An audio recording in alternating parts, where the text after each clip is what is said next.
तो कैसे हो साथियों? बढ़िया होंगे और मैं उम्मीद करता हूँ कि आपने इससे पुराना वाला वीडियो जो मैंने अपलोड किया था मॉर्निंग में, वो आपने ज़रूर देखा होगा।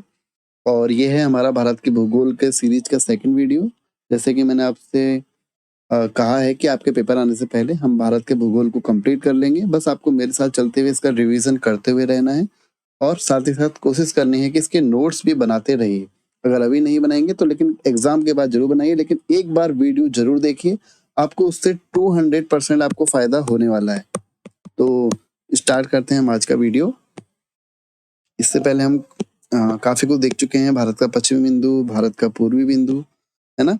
तो आज हम स्टार्ट करेंगे उससे आगे का, जो कि हमारा सेकंड वीडियो में हम बात करने वाले थे। तो देखो ये है हमारा कि दादरा व नगर हवेली और दमन और दीव, दादरा व नगर हवेली और दमन और दीव को मिलाकर क्या बना दिया गया है?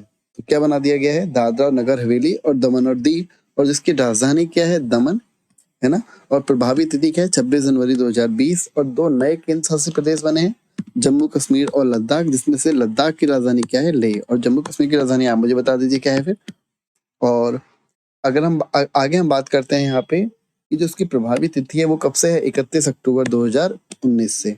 ये डेट भी एग्जाम में पूछी गई है, इसलिए मैंने यहाँ पे इनको लिखा हुआ है। आई थिंक बीपीएससी के एग्जाम में पूछी गई थी। अब है अगला हमारा 19 दिसंबर 1931 को गोवा को किससे आजाद किया गया? तो ये किया में छोटी की मात्रा आएगी। देखो जो नोट्स हैं ये किसी स्टूडेंट के नोट्स हैं मेरे। मैंने उनसे इसको लेके यहाँ पे यहाँ पे आपको मैं पढ़ा रहा हूँ, जिससे कि हमारा जल्दी कवर हो जाए। लिखवा इसलिए नहीं रहा हूँ क्योंकि लिखवाने में फिर काफी ज्यादा टाइम हमारा चले जाएगा। तो किससे आजाद किया था गोवा को? पुर्तगालियों से। गोवा को किससे आजाद किया था? पुर्तगालियों से। गोवा राज्य की स्थापना कब हुई है? 1987 1987 में। भारत का सबसे नया राज्य कौन सा है? तेलंगाना। बना कब? 2 जून 2014 को। राजधानी क्या है इसकी? हैदराबाद।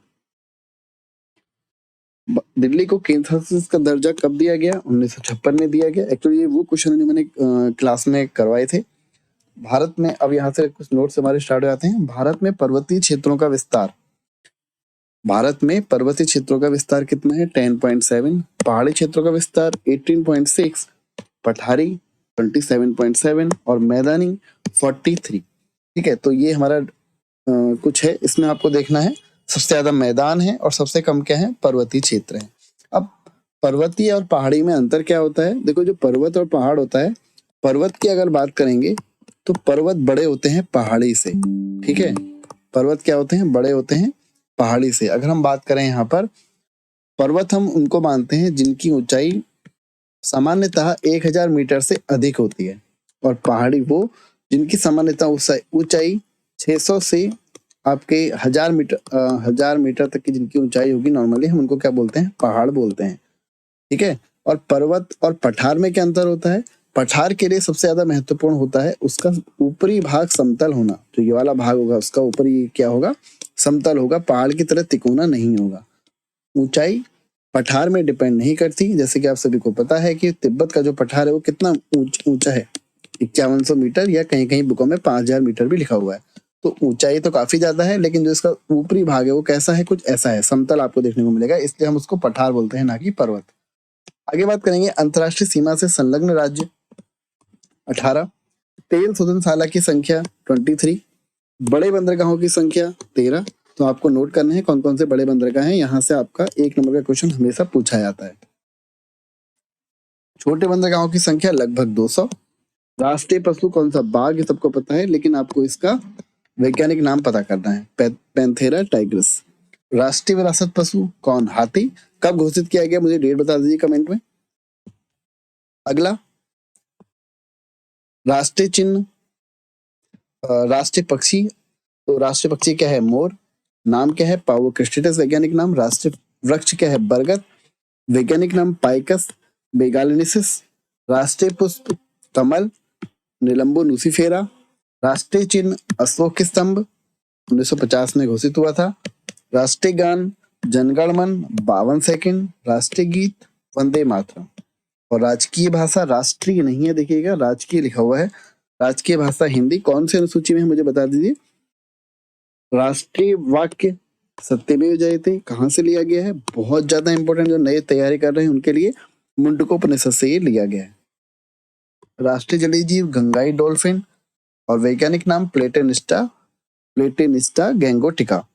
अगला कब कब घोषित हुआ? 2009 में। भारतीय राज्यों में भारत का कोहिनूर आंध्र प्रदेश को कहा जाता है। और जैसे कि आप सभी को पता है, सबसे ज्यादा जो अभ्रक होता है वो कहाँ होता है? आंध्र प्रदेश में ही होता है। सबसे ज्यादा अभ्रक कहाँ होता है? आंध्र प्रदेश में ही होता है। भारत के 3 बड़े राज्य क्षेत्रफल के हिसाब से राजस्थान, मध्य प्रदेश और महाराष्ट्र। भारत के 3 बड़े राज्य जनसंख्या के हिसाब से, ये आपको बताना है कमेंट में। आगे बात करते हैं भारत का क्षेत्रफल के हिसाब से छोटे राज्य। तो सबसे छोटा राज्य कौन सा है? गोवा है ना। उत्तर प्रदेश में सर्वाधिक जिले हैं, कितने हैं? 75।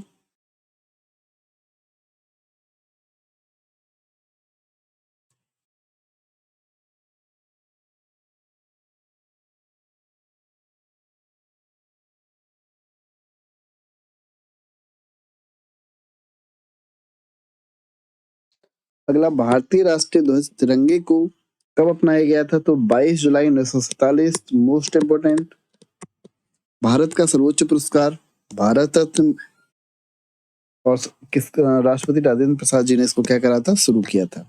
अगला मोस्ट इंपोर्टेंट फैक्ट देखते हैं, 7 सिस्टर, जो कि आपको जब भी हमारा गूगल का जो हमारा मैप है भारत का, उस पे जो इस साइड आपको देखने को मिलते हैं 7 राज्य, उनकी यहाँ पे बात हो रही है। उनको क्या बोलते हैं हम?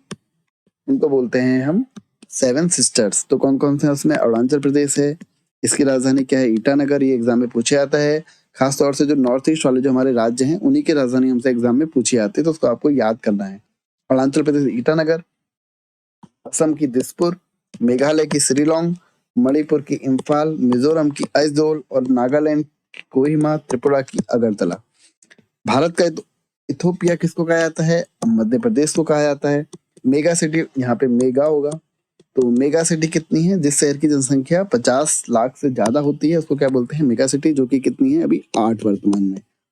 आगे, दिल्ली, मुंबई, कोलकाता, अहमदाबाद, पुणे, बेंगलोर, चेन्नई और हैदराबाद, ये क्या है? हमारी मेगा सिटी है। मेट्रोपोलिस सिटी की अगर बात करेंगे तो जिनकी जनसंख्या 10 लाख से अधिक होती है, वो इसमें भारत में कितनी है? 53, और इसमें आपकी मेगा सिटी को भी इंक्लूड किया गया है। आगे बात करेंगे हम पुदुचेरी का भौगोलिक विस्तार। पुदुचेरी, जिसको पहले पौंडीचेरी बोला जाता था, उसका जो भौगोलिक विस्तार है आपका 3 राज्यों में है। और इसके जिले अगर पूछे जाएंगे तो जिले कितने हैं इसके? 4। तो पहला तो कराईकल हो गया, दूसरा पुदुचेरी जिला है, वो कहाँ पे? तमिलनाडु में। तीसरा माहे, जो कि है केरल में। चौथा है यानम, जो कि हमारा आंध्र प्रदेश में। ये इसको यानम भी लिखते हैं, ठीक है, तो लिखने में मिस्टेक को इग्नोर करिएगा। फ्रांस का उपनिवेश था कौन? कौन था फ्रांस का उपनिवेश? पुदुचेरी, यानी कि गोवा किसका उपनिवेश था? पुर्तगालियों का। और पुदुचेरी किसका उपनिवेश था? फ्रांसीसियों का। ठीक है, तो इसको ऐसे करके याद रखेंगे, क्योंकि एग्जाम में यहाँ से क्वेश्चन बनता है, इसलिए इसको साथ साथ लिखवाया है मैंने दोनों को। विभिन्न देशों के साथ भारत की अंतर्राष्ट्रीय सीमा, जो ये मैंने आपको कल भी बताई थी, इसको आप ऐसे याद रख सकते हैं। बचपन में MBA का इसकी बहुत फेमस ट्रिक है, उससे आप याद रख सकते हैं कि बांग्लादेश के साथ जो भारत की सीमा रेखा है वो है रेड क्लिफ। चीन के साथ मैकमोहन है ना, मैकमोहन। और पाकिस्तान के साथ भी रेड क्लिफ। तो इसको याद रखना है, इसकी लंबाई भी याद रखनी है। आगे बढ़ते हैं, महत्वपूर्ण चैनल जो कि हमारे एग्जाम में जहां से क्वेश्चन बनता है उसको देख लेते हैं एक बार। पहला है हमारा 8 डिग्री चैनल। पहला है हमारा 8 डिग्री चैनल, जो कि है मालदीव और मिनिकॉय के बीच में। 9 डिग्री मिनिकॉय और लक्षद्वीप के बीच में। 10 डिग्री अंडमान और निकोबार के बीच में। ग्रेट चैनल सुमात्रा और निकोबार के बीच में। सुमात्रा क्या है? इंडोनेशिया का एक द्वीप है। पाक स्टेट किसके बीच में? भारत और श्रीलंका के बीच में। पाकिस्तान के मध्य ये नहीं है, याद रखना है। अगला, इससे आगे हम अगले वीडियो में देखेंगे, जो कि आपको कल मॉर्निंग में मिल जाएगा। तो वीडियो को लाइक करके चैनल को सब्सक्राइब करके जाइएगा। पूरी की पूरी भूगोल को मैं आपको यहीं पढ़ा दूंगा, किसी कोचिंग में जाने की जरूरत नहीं। नोट्स आपको सारे के सारे फ्री यहीं मिल जाएंगे। तो हमारे बैच तो आपको अगर बैच ज्वाइन करना है ऑनलाइन ऑफलाइन, तो उसमें हम आपको ज्वाइन करा सकते हैं। वहाँ पे आपको और डिटेल से पढ़ाया जाएगा। तो मिलते हैं इसी के साथ हम अगले वीडियो में। तब तक के लिए आप सभी का बहुत बहुत धन्यवाद।